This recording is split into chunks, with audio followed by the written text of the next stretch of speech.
community of a shared future for humankind in light of U.S.-China tensions. China's vision is unambiguously good.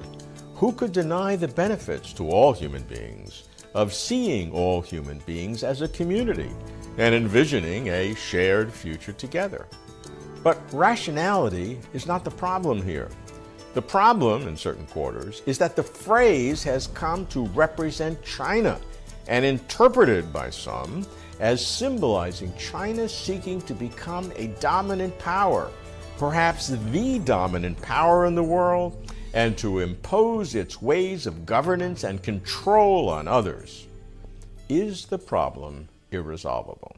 Consider the recent 75th anniversary of the end of what the West calls World War II and what China calls the Chinese People's War of Resistance against Japanese aggression and the World Anti-Fascist War.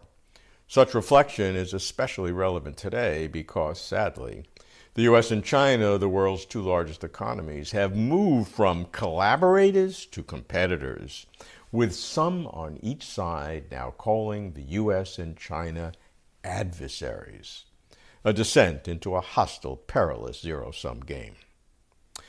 What is worth remembering about U.S.-China cooperation in fighting Japanese aggression in World War II is that at the time, the interests of the U.S. and China differed, yet they still cooperated, united by a common foe.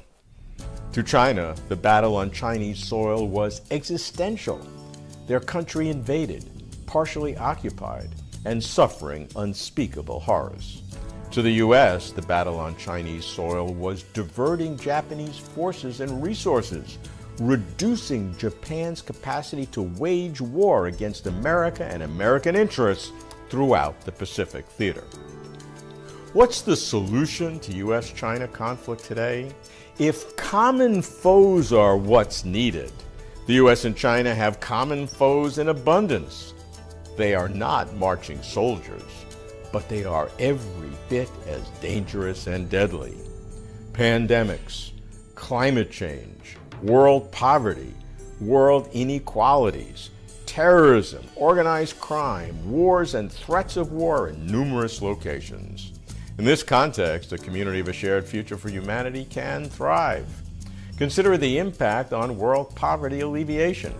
China's experience in bringing some 850 million people out of extreme poverty is a vital resource for poorer countries. While different conditions and cultures preclude wholesale transfer, China's targeted poverty alleviation success provides a model and a benchmark, standardized criteria, methods, measures, systems, and on-the-ground organization with 5 levels of local government. While appreciating lessons to be learned from history, I also believe, to take a contrarian position, that history lessons have limited value today. Our epoch is unique for multiple reasons, especially instant global communication. Our geopolitical conditions are sui generis, unique, never before happened, which should give us pause to reflect before we react. The burden is on us, especially U.S. and Chinese leadership, to find the right road on which both great countries and peoples can walk in peace and harmony with honesty, dignity, and mutual respect.